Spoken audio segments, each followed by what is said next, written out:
So we got Lomachenko versus Campbell coming up this weekend. Lomachenko is a massive favorite. I haven't checked the bookies odds, but, you know, they're going to be long.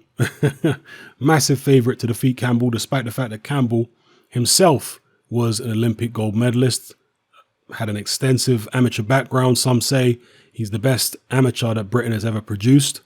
And he was around in the amateurs at the very same time as Vasyl Lomachenko, you know, fighting in the very same tournaments.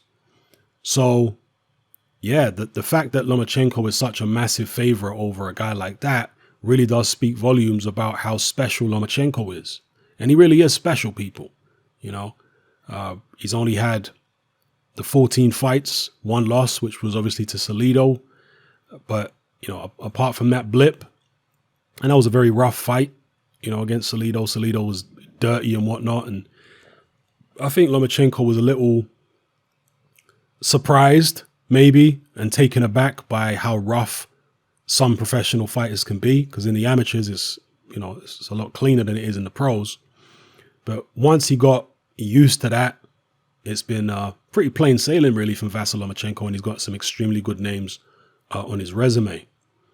So I personally am just going to go along with the majority, and not because I'm trying to get along, because you guys know that I have no problem at all going against the grain.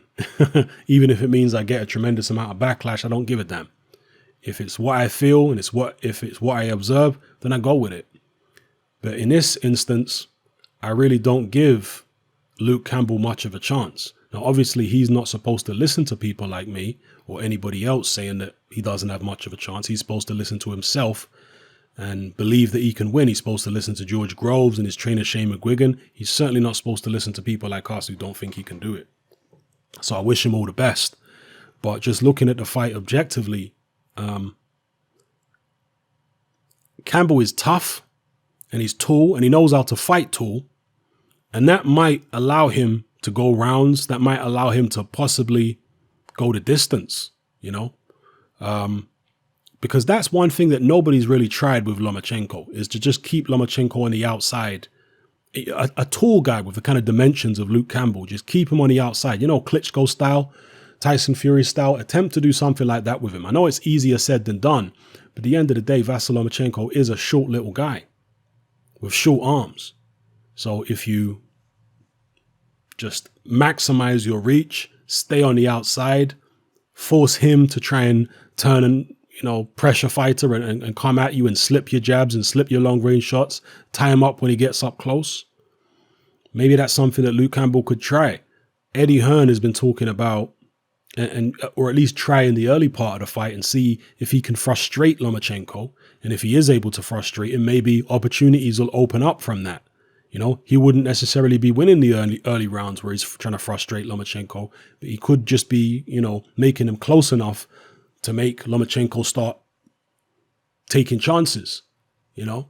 So personally, I think that would be the way that I would advise Luke Campbell to go about the job. At the end of the day, he's likely to lose no matter what he does. But I think that particular way, that particular strategy would give him the best chance of victory. Still a slim chance, but the best chance in my view. But instead, I've heard Eddie Hearn saying that Luke Campbell has to knock Lomachenko out. He has to go in there and bully him and just try to take him into the trenches and beat him up. I think if you do that, especially if you attempt to do that from early on in the fight, you know, just go after him and bully him, I think you play into Lomachenko's hands, because Campbell would be giving up his height and reach by just going in there and trying to pressure him and bully him. Yeah, be giving up his height and reach. And if you've got those advantages, you should use them. If you've got, you know, 2, 3, 4 inches in reach on a guy, well, make that count. And the same in height. Why are you trying to chase after him and, you know what I mean, like give all of that up to what, try and out-strength him? I think Luke Campbell will probably be surprised by how strong Vasyl Lomachenko is.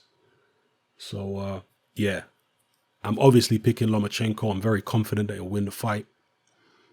It depends on Campbell's strategy in terms of how long the fight is going to go. If Campbell goes in there and boxes the strategy I think he should box, just using his length and height and reach and whatnot, then I think he could probably go the distance, because he is tough and he can make it awkward. But if he goes after him like Eddie Hearn is suggesting he should, I don't think he'll see the final bell. Could be wrong, but that's how I see it.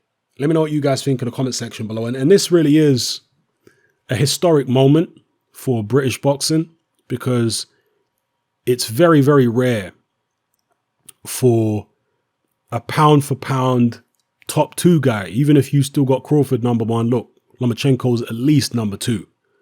So it's very rare for a fighter of his stature in their prime to land on British shores, and for British people to be able to get to see him up close in person. Very, very rare, a historic moment. I'm kind of pissed that I didn't have time to get down to the public workout and whatnot and act like a bit of a fanboy, because I do have Vasyl Lomachenko gloves, the custom rival Lomachenko gloves. I do have a couple pairs of those, which ideally I would like to have gotten signed by Lomachenko, not because I'm some autograph hunter, but because in the future I actually want to sell those gloves. I'm going to keep them and wait for them to increase in value, because Lomachenko is no longer associated with rival. And the beautiful gloves, by the way, so they're going to increase in value, but ideally I'd like them to be signed by Lomachenko to add some extra value on top. Maybe hand that down as a family heirloom in the future, or sell them myself for a good chunk of change down the line. We'll see.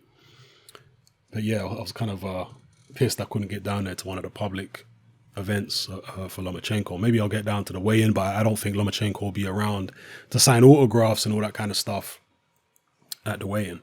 But yeah, let me know what you guys think in the comment section below. Am I selling Luke Campbell short?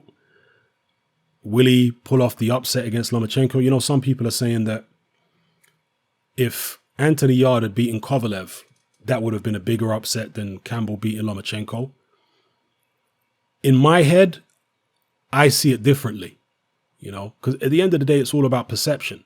Some people in their head, they perceived Yarde Kovalev to be a complete mismatch before the fight. That Yarde would get blasted away in a couple of rounds and he had virtually no chance.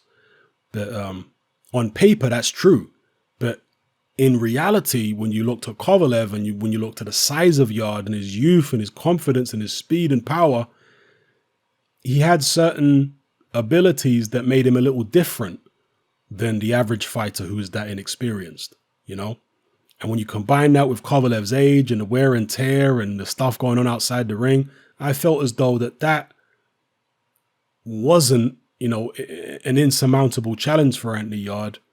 And that was reflected in the bookies odds.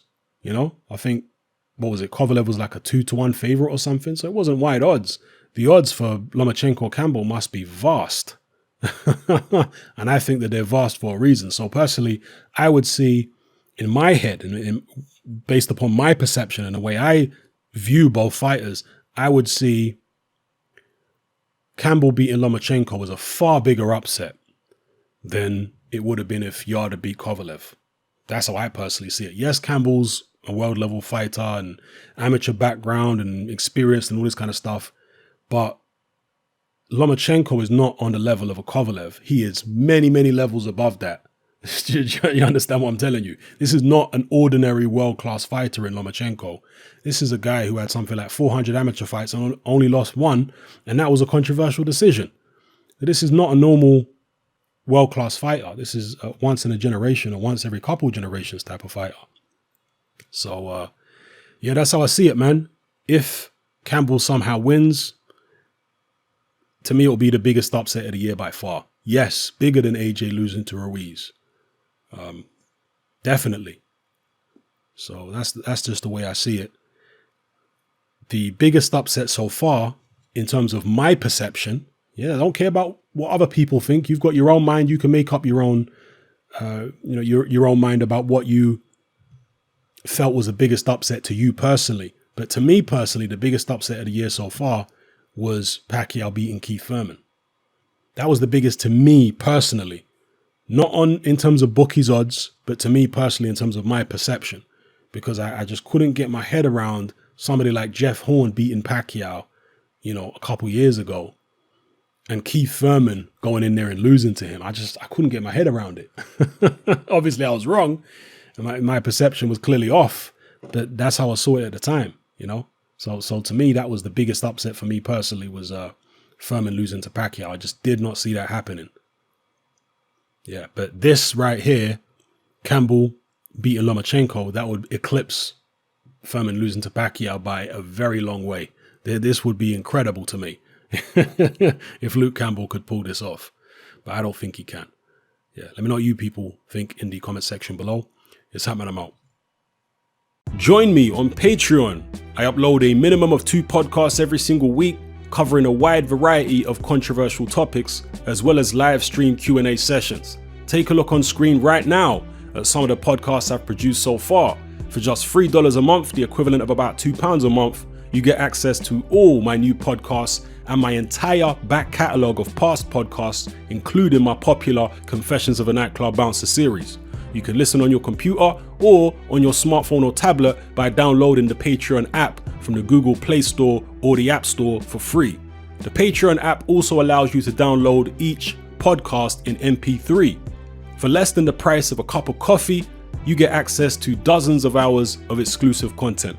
It's easy to sign up, there's no contract, and you can cancel at any time. So come and join our community of free and critical thinkers by signing up with me here on Patreon today.